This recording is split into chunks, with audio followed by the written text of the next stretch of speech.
Welcome back, Nick Lenz, Comic Corner, Classic/Non-Classic. This is episode number 837, not 830, I was wrong about that, and Doubleshot number 830. Two more Spider-Man trades. First one is Spider-Man Fever, collecting the 3-issue miniseries, and of course the classic Amazing Spider-Man number 2. Yep. Yeah, this simply put is a team-up miniseries of Spider-Man and Doctor Strange. Why they can't call it Spider-Man and Doctor Strange? No idea. The main story itself is written and drawn by Brandon McCarthy. Yep. And of course the Amazing Spider-Man issue is done by the now late both Stan Lee and Steve Ditko. Yeah, Spider-Man gets caught up with this whole supernatural stuff. Really good artwork, and of course, Doctor Strange wandering through this dimensional plane, eventually Spider-Man.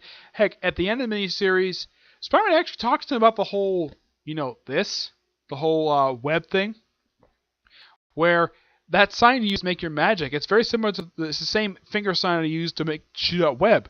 He says, isn't that strange? And Doctor Strange says, yes, that is strange.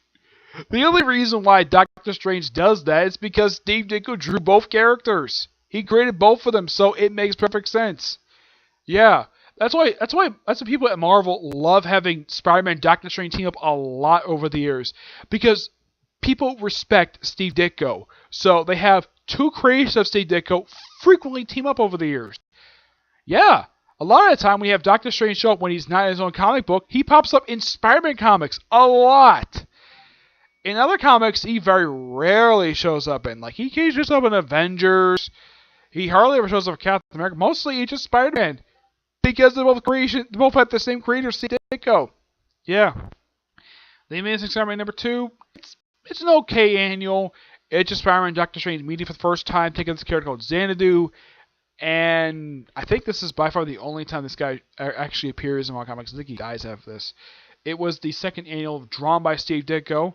And after that, I think that's when Steve Ditko actually left. Actually, I think that's when he stopped drawing Spider-Man, like, around that. I think this was the last official annual he did. I don't think he did number 3. I think that was done by John Remus Sr. Really good. I'm going to give this book a 9 out of 10. Love the artwork for this series. Next up is Spider-Man Fairy Tales, collecting the 4-issue miniseries.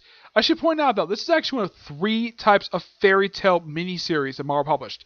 They also published for Avengers and for X-Men. No other character got this. There was other ones. Yeah, these are all various one-shot stories. The first story is about it's Spider-Man's take on Little Red Hood. Oh, and who was Little Red Hood? Mary Jane Watson and Peter and Jameson are woodsmen. Yep. Yeah, it's a good take on the story. There's many mild Spider-Man references here and there.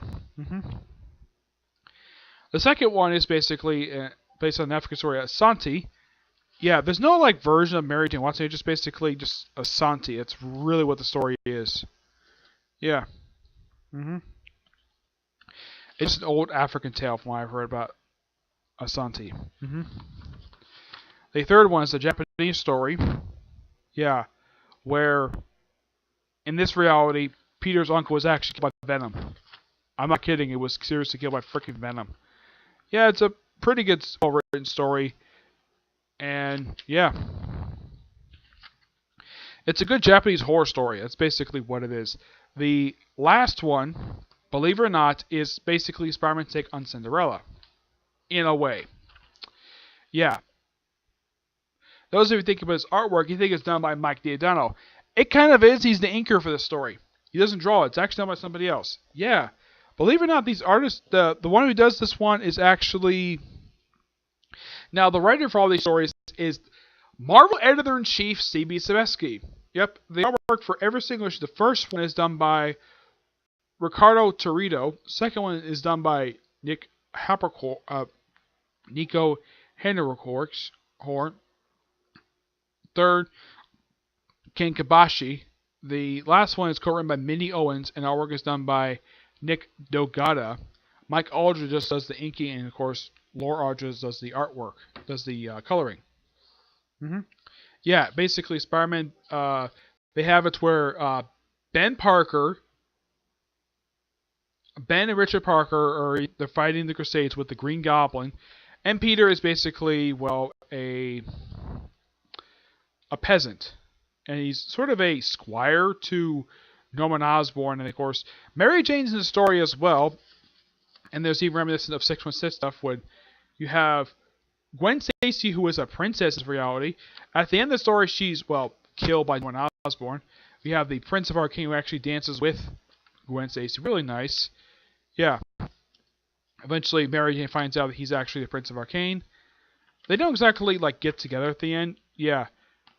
So, Norman tries to kill the king. Fails. But he does kill Gwen Stacy, where Peter gets mad and basically kills Norman. And, well, Harry gets taken away. And then Peter gets an armor that's basically this Reality's version of the Venom costume. Yeah. Because his first outfit was... He only wears it once, this entire story. This is basically his outfit. Yeah. Really good set of stories. Highly do recommend this. 9.75 out of 10. It's really good. Okay? So, that's it for this particular review. Stay tuned. In probably about a couple hours, I'm going to do my reviews of Hunter x Hunter and 7 Deadly Sins. Okay? But do see you next review. Bye.